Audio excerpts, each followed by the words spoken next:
as you can see, I am back with another ASMR video.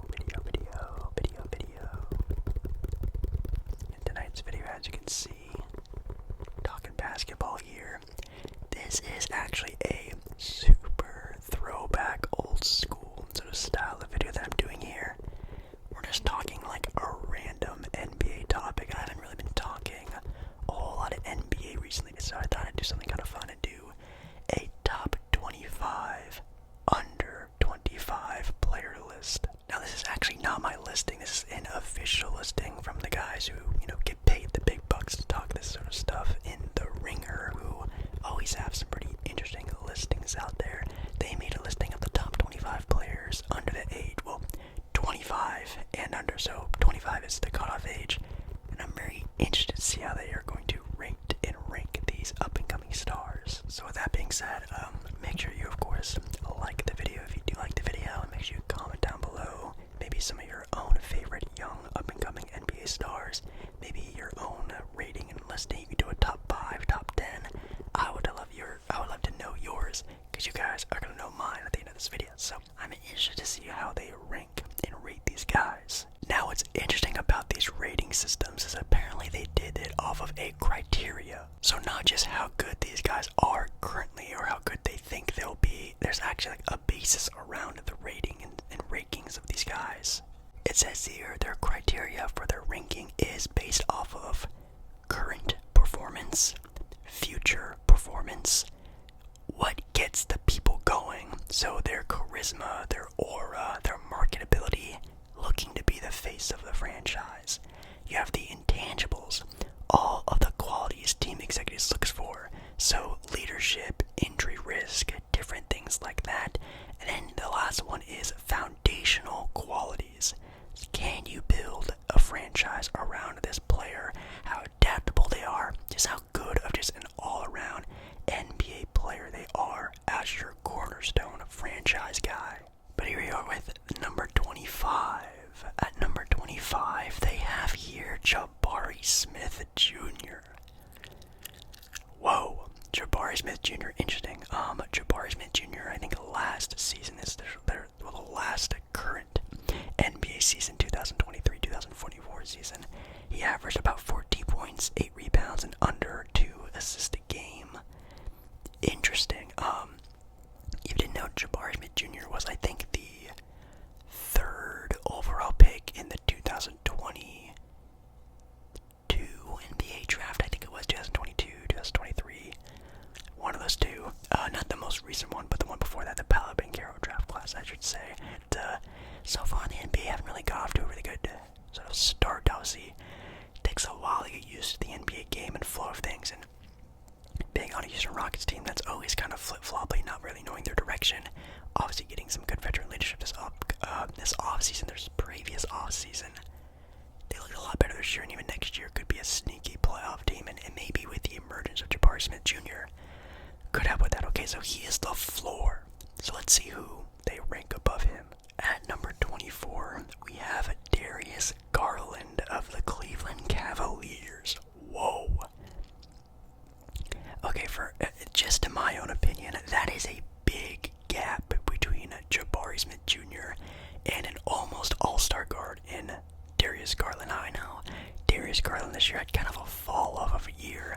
There's even rumors of this guy being traded this offseason because of just how of a different direction the Cavs are going in now. Number 24 is interesting. Now I'm really interested to see where they go from here. This could go a lot of different directions. So you have Jabari Smith, Darius Garland. Above that is Desmond Bane of the Memphis Grizzlies. Desmond Bane of the Memphis Grizzlies. That's interesting. Desmond Bane this past season, averaged nearly 24 points, 4 rebounds, and 5.5 assists. Yeah, he was the go-to guy on Memphis this year, even though he only played 42 games. Obviously, with John Morant missing so much time this year, and that Memphis team sucking. Interesting to see what Desmond Bane did as kind of the go-to guy, and he actually did a pretty decent job. Now, do I think you can build Desmond Bane or have a cornerstone around Desmond Bane or want Desmond Bane to be like your number 2 option on a championship winning team? No, probably not. But then again, do you really want Darius Garland to be that too? The answer to that is also no. So I guess they are kind of on the same tier of player. Kind of like a good third option guard that can definitely be some quality sort of player on a very good team. I guess I don't hate it. It's just the gap, in my opinion, between Jabari Smith Jr., like a promising young player who's shown some signs of a good future, and then a big jump to like, these are like some really solid NBA players. At 22, we have Jaylen Green of the Houston Rockets. Whoa. Jaylen Green. Okay, I think this is definitely the first sign of like, this guy is definitely on here because of his potential. This last season, he averaged 20 points, 5 rebounds, and nearly 4 assists a game. Played all 82 games. Let's go, baby. That is a part of the criteria. Is health. Health is part of the criteria. That's what I read on the thing. He has the potential to be like a top 5 shooting guard in the entire NBA in the next couple of years, and I'm really interested to see if he hits that. It's just that he's too streaky, shows some flashes of like, this guy could really come for that sort of title, but also sometimes he just looks like a Jamal Crawford, like, this guy's just like a good scorer. He can come off the bench and score like 15 points in a game. 21 is Jalen Johnson of the Atlanta Hawks. Whoa. That is interesting. Not because of Jalen Johnson and what he's done this past season. Again, he averaged 16 points, nearly 9 rebounds, almost 4 assists, almost a block a game. Super solid year for Jalen Johnson. If you have no idea who the hell Jalen Johnson is, I wouldn't blame you. If you're not kind of tapped into the NBA, you might not even know who this guy is because this is really the only year. And again, this previous year, he only played 56 games. This is the only year he's actually ever really shown anything. That's scary. I think this is too high for Jalen Johnson. I would like to see him actually maybe be the base. Maybe put him at number 25, number 20. They have Lamelo Ball ranked at 20. Whoa. That's interesting. Lamelo Ball is definitely a player that could potentially be the best player on a title-winning team, maybe even at the very least a number 2 option. Like, he is that good of a player. This past year, he averaged 24 points, 5 rebounds, 8 assists, nearly 2 steals a game on 50% efficiency, field goal percentage. The only downfall about Lamelo is that the fact that he played 22 games last year. So, is he reliable as a leader? No, he's not. He is very, very, very, very, very, very, very, very, very, very, very, very childish, and I don't think he will ever be like a leader or a voice of a locker room. He's not going to be that vet that's going to rally the troops when the times are getting tough. And is he injury prone? Yes, he is. So 2 of the 5 are pretty big negatives, and he just cannot stay healthy. At number 19, we have Jaren Jackson Jr. That's pretty good. Averaged 22.5 points per game, 5.5 rebounds, 2 steals, nearly 2 blocks. He won Defensive Player of the Year last year, I'm pretty sure, but had a stinker of a year last year due to Memphis, again, just being bad and tanking. I think I would still have Lamelo Ball ranked over him just because I could never see Jaren Jackson being like the best player or the cornerstone of my franchise. He is reliable. He is a level-headed guy. He is, a Defensive Player of the Year candidate for probably the rest of his career, but not really a guy I could see being like my superstar like Lamelo Ball. I feel like it can be. So maybe I would just like flip them, but they are definitely kind of on that same sort of level of, this is a really good player that you want to have on your team. At number 18, we have Franz Wagner. I think that's how you pronounce it right, Wagner, of the Orlando Magic, averaging 20 20 points, 5 rebounds, and nearly 4 assists. A steal a game as well, playing 72 games. That's very good. Franz is nice. Franz is really, really, really nice. I guess the argument now is, would you rather have Franz Wagner or Lamelo Ball? And again, like in a vacuum, Lamelo Ball is super good and talented, but Franz is also super good and talented, but also maybe a little bit more level-headed, maybe a little less injury-prone. So that's actually a very sneaky argument to be had. At 17, they have 21-year-old Brandon Miller. Oh my god. Wow. That's interesting. Brandon Miller last season, his rookie year, averaged 17 points, 4 rebounds, and 2 assists. Played 74 games. No way you're ranking him above Franz. Oh my god, Lamelo Ball, Jaren Jackson Jr.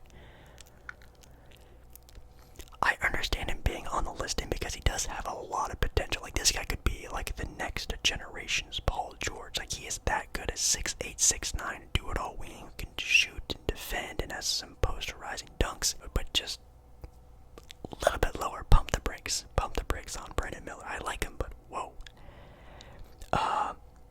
Oh, this is interesting. They actually have tied for 15th. We have Evan Mobley. That is way too high for Evan Mobley. Average 15.7 points per game, 9 rebounds, 3 assists, a block and a half nearly. No. I could never see Evan Mobley as like a cornerstone franchise guy for me. I could never see him as like one of the guys on my team. Definitely not ranked above Jaren Jackson, like Jaren Jackson and Evan Mobley. No, I don't need to say too much about that. I think you can understand why I would feel that way. No. And he's actually tied for 15th with Trae Young, averaging 26 points per game, 3 rebounds, and 11 assists. Like, you're really gonna rank Evan Mobley as the same as Trae Young, a dude who carried a team to the conference finals of the NBA playoffs. What are you doing, The Ringer? What are you doing? Ooh. Okay, now this is actually a good argument. At number 14, we have Cade Cunningham. Okay, that's actually a pretty good argument. You have Cade Cunningham at 14th. Wow. Cade Cunningham last year only played 62 games, which is still a hefty amount. Averaged 22 points, 4 rebounds, and nearly 8 assists. I love watching Cade Cunningham play. Like, he is one of those guys. I think he's definitely right now, currently on this listing, the most clear potential number 1 best player on a title-winning team guy that we've seen. You could argue LaMelo, you could argue Trae Young. I think Cade Cunningham is a player I would trust to say, hey, that guy one day can be the best player on a title-winning team. I think he has that potential, and he can hit it. Just don't know if it's going to be on Detroit. Definitely not anytime soon. At 13, we have Scottie Barnes. Scottie Barnes averaging 20 points, 8 rebounds, and 6 assists, almost 2 blocks a game. I think I would rank Scottie under Cade and Trae Young, but I don't mind him at sort of on that sort of like almost same level, that same tier, like that guy who's gonna be a multiple time All-Stars NBA career.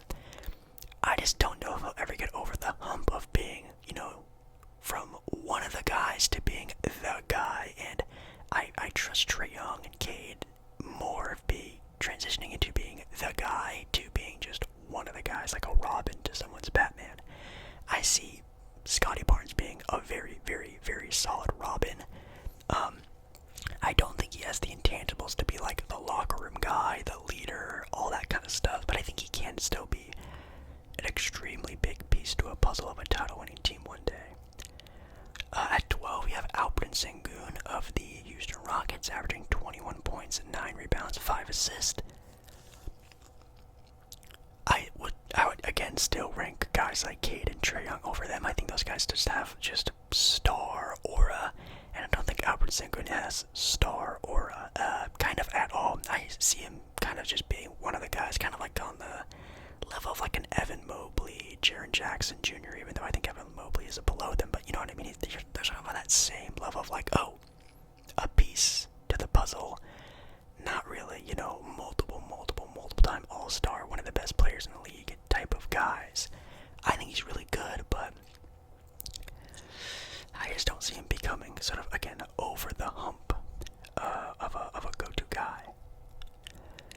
Coming in here at number 10, tied for number 10, not even a bona fide top 10, is Ja Morant. Wow, Ja Morant. Ja Morant averaging this last year, only playing in 9 games, 25.6 rebounds and 8 assists. I don't even remember his stats from the year prior, but it was still extremely good.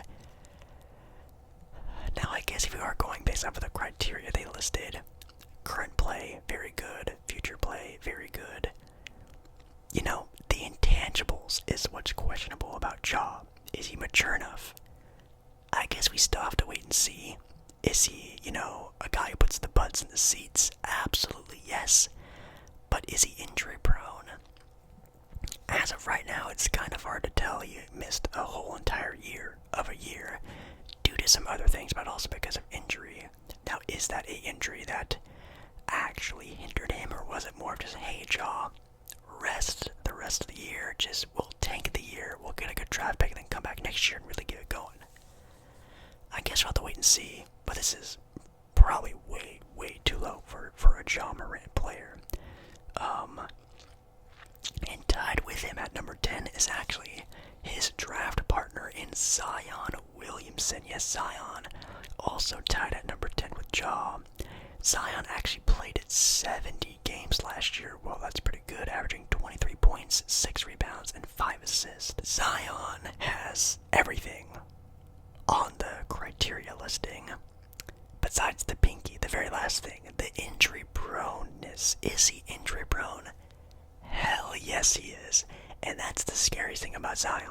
You don't know if he's going to play 10 games this year or 70 games this year, and you definitely do not want to put all the chips in. You don't want to put all your marbles into that basket. That's terrifying. I can see why he's ranked kind of low. But man, if Zion hits, like, Zion can be a top 5 player in the league, let alone a top 10, top 25 under blah blah blah. Like, he can be the guy.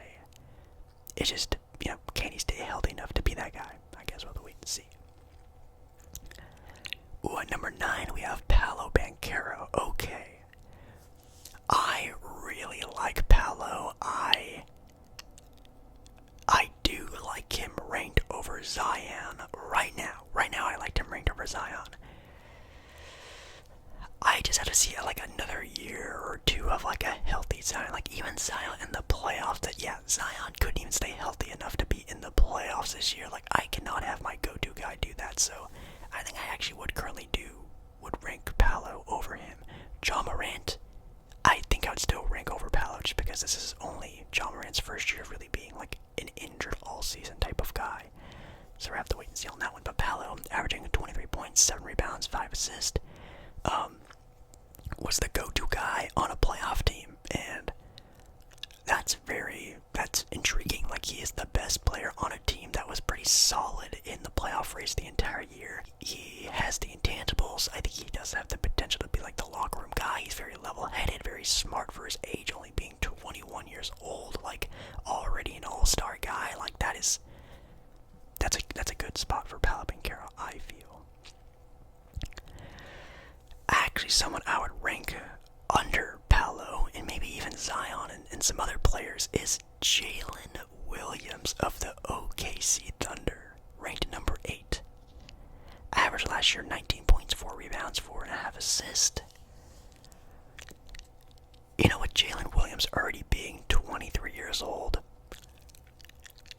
I think we have seen the peak of Jalen Williams. I think Jalen Williams will be an almost 20-point per game scorer his entire career. He'll be a Swiss Army knife, a defender, sort of a guy who's a great glue guy. He's a guy who's going to be great for a team to get the job done. Is Jalen Williams going to win you playoff series? No. Is Jalen Williams the guy you want the ball in the hand at the end of games? No. Can he be the cornerstone of a franchise? No. Can Paolo? Yes. Can Zion? Yes. Can Ja? Yes. Can Cade Cunningham even? I would say yes. I think I love Jalen Williams on this listing, but this high, almost a top 5 guy. Again, I just can't see. At number 7, we have Chet Holmgren, also of the OKC Thunder, averaging 16.5 points, 8 rebounds, 2 assists, and over 2 blocks a game. I do like Chet's kind of in this range, and from what we've seen from Chet, again, this only being his first year, he redshirted his actual rookie year. This is Chet's first year in the NBA. Kind of interesting to see him ranked above, again, some guys we've already mentioned. I think I would rank some guys over him that we've mentioned already, but not that low.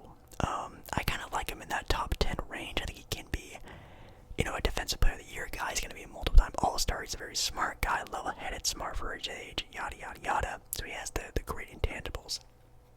It's just, can he be taking that next step offensively is what I'd love to see, because he did average, 16.5 points. I gotta see that get up into the near 20s, up and into the 20s. And then I could really see him almost being a top 5 guy in this sort of criteria. At number 6, we have Tyrese Maxey, being at the age of 23, averaging 26 points, 4 rebounds, and 6 assists, a steal a game as well, played 70 games. Yeah, he was the best player on a team that went to the playoffs. Now you can just say, oh, they had Joel Embiid. Honestly, this year was Tyrese Maxey's year. Like, that was his team this year. And that team was a playoff team, and that's something to say at least. He's a very great offensive guard. Does need to do a little bit more on the defensive end. Not really too much of a playmaker either. He did average 6 assists, which is pretty good, but he's not like a playmaker. At 5, we have Tyrese Haliburton. So this is their top 5. Tyrese Haliburton, 20 points, 4 rebounds, 11 assists, the best player on a team that went to the Eastern Conference Finals. Yeah, I love that for him. I think he puts butts in the seats. He's fun to watch. He's great now. He's going to be even better in the future. He's not very injury prone. He played 69 games. Funny. He played 69 games in the NBA season. He did get hurt, later in this year's NBA playoffs, but it is what it is, I guess. And, yeah, he has all the intangibles of a great leader. Number 4, they have Luka Doncic at number 4. The player that is literally carrying a franchise to the NBA Finals is not even top 3 in a top 25 and under ranking. Like, what the heck are we doing right now? He averaged 34 points, 9 rebounds, and 10 assists, played 70 games, and is literally playing injured right now, currently in the NBA Finals. No, I don't even need to talk about this. This is an argument that you need to have.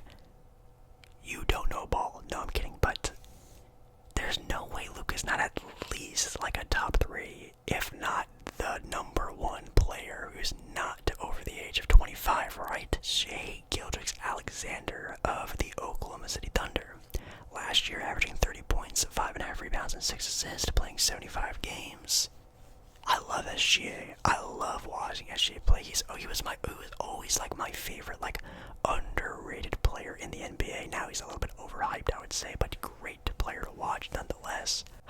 I mean, I guess for me personally, I would take Luka Doncic over SGA. That's just my own opinion. I don't know. I think I would just take Luka over SGA. I think that's just a personal preference, I guess, but you could put either of them on a team and they look absolutely amazing. They're kind of a toss-up, but Luka Doncic is, again, carrying a franchise to the NBA Finals, while another player who had a way better roster than the other one couldn't get the job done.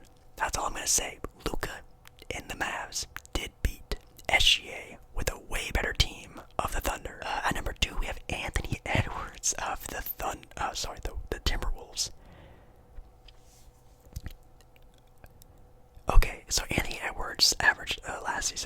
26 points, 5 rebounds, 5 assists, a steal a game, played 79 games, was the guy on a team that had a pretty solid run.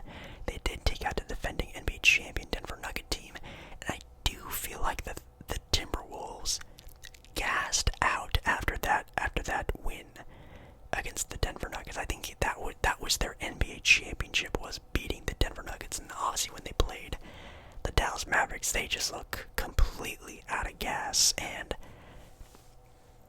that's scary that, you know, a team with their best player, in my opinion, being Anthony Edwards, being the guy already of this team, only being 22 years old, just getting gassed out in the NBA playoffs like that without even making it to the conference finals yet is not good. You don't want to see your best player play their best basketball too early. At number 1, I can assume it's going to be, yes it is, at number 1 is Victor Wembanyama. Yes, guys, the Ringer has as the number 1 best young player in the entire NBA is Victor Wembanyama. Oh boy. Victor Wembanyama averaged last year, his rookie year, by the way, nearly 22 points, 11 rebounds, 4 assists, nearly 4 blocks a game, and played 71 games.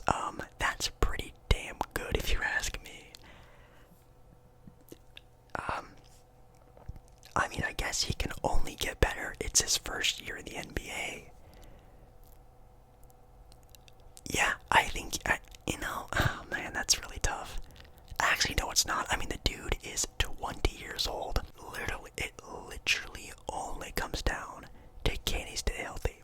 Last year, his rookie year, the weakest his body's going to be, the most immature he's going to be, the most, lagged he's going to be from the NBA season. He played 71 games.